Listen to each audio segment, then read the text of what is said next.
Thank you. Thank you. Tonight I'd like to talk a little bit about this new book I did for Faden. I work in a company called KesselsKramer in Amsterdam, and it's also based in London called KK Outlet. The reason why I made this book is also because I see now that we live in an age where, and a time where everything is very close to perfection and going towards perfection, at least in our profession, in creative industry. So you see that, or in general, I mean, the cameras on our phone are better than ever. Our navigation system bring us wherever we like, and also, like our computers make no mistakes. So I think for creative people, it's very important to actually kind of confuse things, really make mistakes, and also fuck up things. To in that way also to maybe to find something else. I think one other thing which I talk about in the book is quite important. As a creative, you really need to make an idiot out of yourself at least once a day or more. But I mean, don't take yourself too serious, because there's already enough of that around. And we also didn't really do that. This is our first company picture back in 1996. It's me on the left, by the way, if you don't recognize me anymore.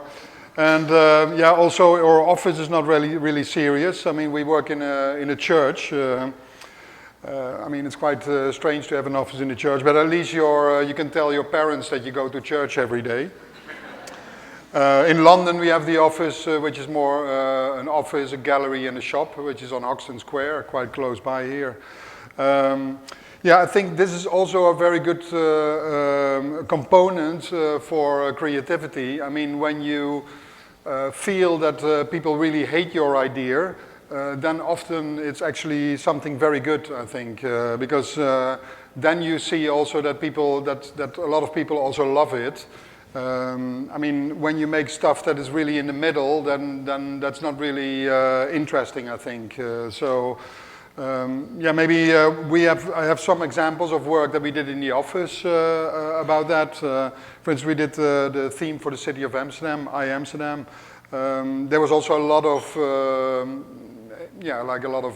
people that didn't like this from the beginning, and but by now, most of people love it. This is an ad I did for the Standard Hotel. Maybe here's one a long time ago for diesel. Also kind of confusing for a lot of people, because it kind of gives you kind of the tip to drink a lot of urine, because you stay younger by doing that. This is for a foundation we work for, Women Inc. This is a poster that women complain that because what they found out that in their working life, women still earn 300,000 euro less than men. So this was a campaign where you see really women looking for these, for their 300,000 euro. This is something we did very, also quite confusing for students. We did quite recently. This is for a school in Holland, 15,000 students. They have a lot of trouble with their rubbish in their campus. So in a way, a lot of schools would say put up their finger and say don't waste our school yard, throw it in the garbage bin. But we kind of turn it around, so it says throwing away garbage in the garbage bin, how difficult can it be? And we made it very difficult. So this is really, you have to do with 5 people to lift this lid. And here you can you have to really try to put it in. So there's maybe 10 of these permanent installations on the schoolyard for students. I don't know if it solved the problem, but at least it got things going on the schoolyard. They started to think about this problem. Next is the film I like to show. It's also quite confusing. It was during the World Cup of Soccer. It's for a radio station, and so there was this one. Dat oranje stelt zonder van dit soort. Van Persie aangespeeld, van Persie langs de bal, van Persie ahead bij de tweede paal. Is dat niet?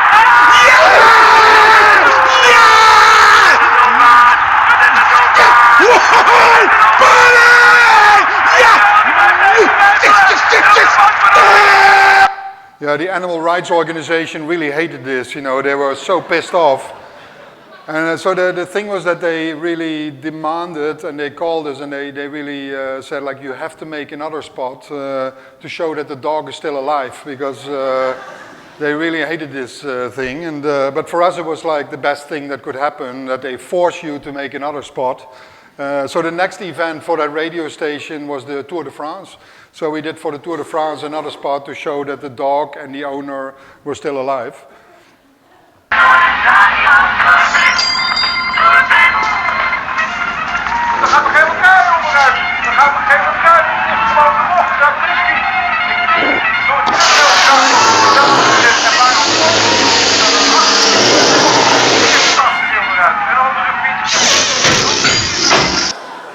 Yeah, then we never heard back from them anymore. They never called anymore. So the problem was solved. Yeah, the last thing, client we worked for quite a long time already, Citizen M, like a hotel that combines budget and luxury. Here was action that we did for the opening on Times Square. So we had this guy running around the Hilton Hotel. A 24-hour bar and free Wi-Fi beats a guy in a silly hat carrying your bags. And last film I show here is then the film we did to promote the new hotel on Times Square.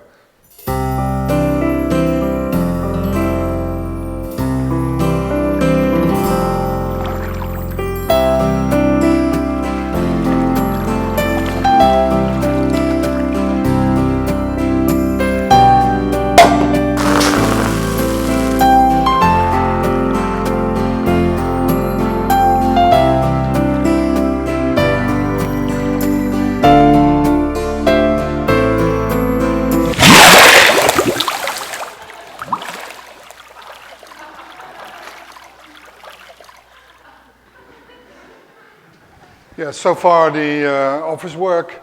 I think like basically where the book is about is the fact that you should embrace mistakes, I think. I mean, nowadays everything is so perfect, you almost have to make a mistake and take a side step or a side way and go towards something wrong.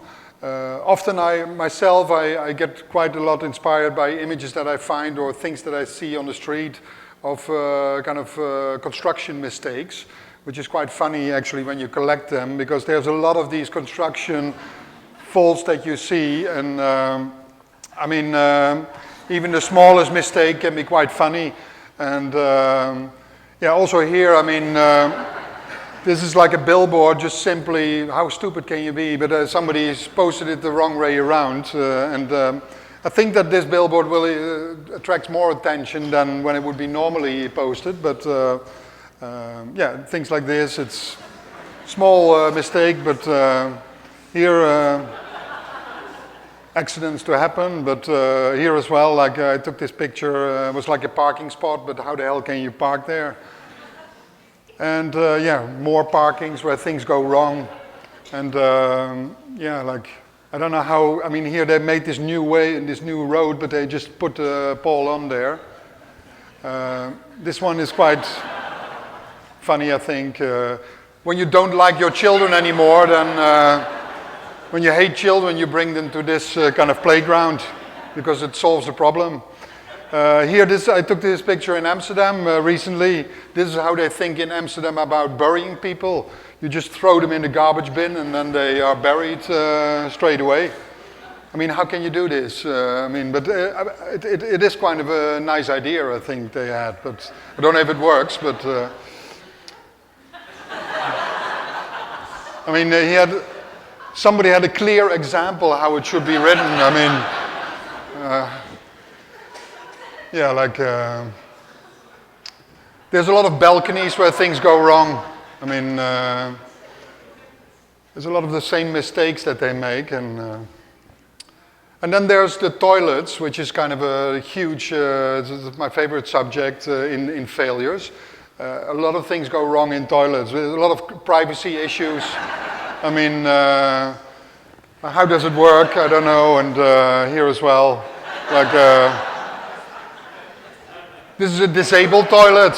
I mean, either you get, even when you're not disabled and you go here, then you're disabled when you leave the place. I mean, it's like really dangerous to. Yeah, there's a smart solution done here to open and close the door. This one is a simple mistake, but quite. It has a lot of. Creates a lot of mess. But it's beautiful, I think. And then my favorite is this one. I mean, it solves. You can take a piss, you can wash your hands, you wash your dick. There's everything in one, and yeah. But at least that's how I sometimes get inspired by these kind of mistakes. Another also mistakes are this book I did a while ago, where we with some friends we collected images from these 1-hour printing shops where you could collect your images. And actually at the last stage of these kind of shops, people could also decide which print they wanted to have and which one not.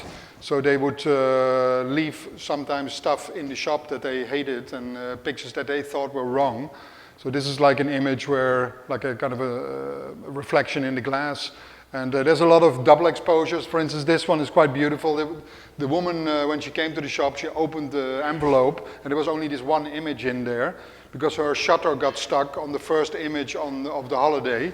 So then her whole holiday was photographed on this one image. But even that image she left in the shop, and I think it's beautiful. Also a lot of double exposures on strange places, of course. And kind of decisive moments, you know. Very weird images, I think. Yeah, the images you normally would never come up with, and it's quite nice to get inspiration from these mistakes. And this is also very, I don't know if you can see, but there's this guy who went on safari, and he was, at the end of his holiday, he was so close to a lion. He took a picture, and then the lion was lying in the shade, because you see there's still a lion in there somewhere. And then that's my favorite, Okay, and then in the book I also show some work of other artists that I really admire and really like, that I like the work of. And that also often embrace this kind of illogical thing. So this is by Daniel Etok. It's a work called Vandalized Trees Reoriented. So he took these pictures of vandalized trees, but he took it in such a way that they were straight again. And it's quite beautiful. Then Matt Stewart, London street photographer, also that embraces kind of serendipity in images that he finds. And then this is a Dutch equivalent of that, Andre Thijssen, who has the same kind of, he walks on the street and he finds these kind of mistakes and takes pictures of them. And yeah, it's quite beautiful, I think. This is by Heike Bollig, a German girl who collects these kind of errors in production that are also, yeah, like when you, it's a very long tea bag. You can do, they're beautiful, I think. And yeah, for me it's an inspiration to think of things because or think of new ideas also. And this is a work by Kent Rogowski. He found out that when you buy puzzles from the same puzzle company, they have the same die cut. So you can make immediately like a collage of these different puzzles. It's a very simple idea, but he had it, and it's very nice. Yeah, then I think another thing is that you really, I mean, a lot of times the idea and coming up with the idea, that's something you really do in the backyard. I mean, in the backyard or in your mind, you are also, you can walk around there half naked, make mistakes. Nobody sees you in your backyard. And when you come up with a good idea, you bring it to the front yard because that's mostly where you showcase your work. And So that's more motivation. I think that a lot of people nowadays just stay, they don't even come in the backyard, they stay too long in their front yard. And work what I really like by a Dutch artist is called Hans Eichelboom. He's the guy in the picture here. What he did, this work is from 1971, and what he did, at 4 o'clock in the afternoon, he went to a strip of houses, and mostly the husband was not at home, but the wife with the children were home. So then he asked if he could take a family picture together with these strangers, and he became the father in this family. But then he did the whole street, you know, like he went through the whole strip of houses, and you also see how interchangeable like a father is, and how unimportant the father is. And yeah, another work is by that's also in the book. It's by Johan von Cuberta, a Spanish artist, and he found these new constellations that are new star systems, and very beautiful, never seen before. He kind of described where he found them and the coordinates. Sometimes there were like falling stars in there and strange kind of new star systems. But then he also showed how he made them and how he found them, because he took a picture through his windshield. And yeah, and finally I like to, I think that, at least that's my passion in a way, to often look at work from amateurs and learn from that. I think that a lot of professionals can learn from amateurs, because amateurs are totally free. They make constantly mistakes, and they have a certain naivety or impulsiveness that is very interesting, I think. Yeah, so I made this book on kind of the biggest fuck up that amateurs make is like the finger in front of the lens.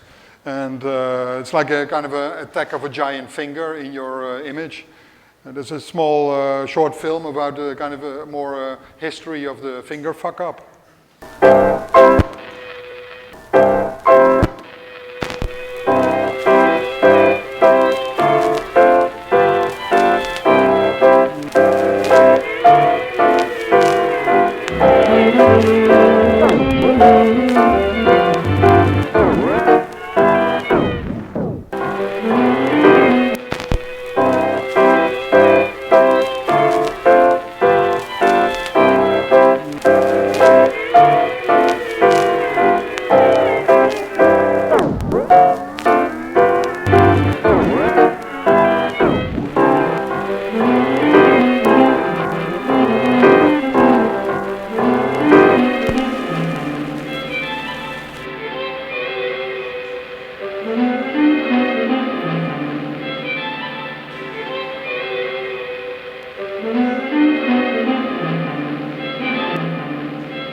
Yeah, and then to finally end it, I think this is one of the biggest mistakes I ever found, because I found once this family album. These pictures are also in that failed it book, but then I found this family album where this family was kind of almost fighting against one of the biggest mysteries in photography, and that's how to shoot my black dog. So this family, all their life, they tried to kind of photograph and document their black dog. But it was one big fuck up constantly. I mean, look at this. I mean, it's incredible. You see the ears, but even outdoor they totally messed it up. And I mean, in the house, yeah, you see a little bit of his white toe there. But I mean, they decided to have a black sofa. Not very smart. And even outdoor, I mean, they placed the dog in front of the shadow. It's also quite stupid. And so in this album, it was constantly nothing. It was like one big black phantom. And but finally I found one picture in there where they probably were so frustrated that they started to overexpose the image and they started to experiment. So yes, finally there was one image where you see the character of the dog. And so thank you very much.